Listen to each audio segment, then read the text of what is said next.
মুখটা ঘুরান বললে কি আমার ক্যামেরা জানেওয়ার কাম নিয়ে গেছে গা দেখেছো। আমাদের আফসার ভাই এখন ভাইরাল বিড়ালের দোকানের সামনে বসে চা খাচ্ছে। এই যে আমাদের আফসার ভাই, সে একজন জনপ্রিয় মানুষ, লক্ষ লক্ষ কোটি কোটি মানুষ তাকে চিনে। সে একজন জনপ্রিয় মানুষ। এই যে আমাদের বিড়ালের দোকানের সামনে বসে কত সুন্দর করে সে বসে আছে।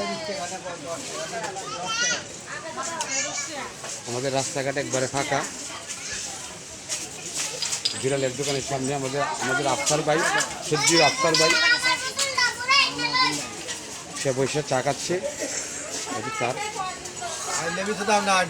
ফেস কি, আরে বাবা রে বাবা, অসাধারণ একজন মানুষের জন্য সে জীবন দিতে রাজি। আকাশের পরিস্থিতি খারাপ থাকার কারণে আমাদের রাস্তাঘাটে মানুষজন নাই। বিড়ালের দোকানের সামনে তেমন বেশি একটা বেশকিনি নাই।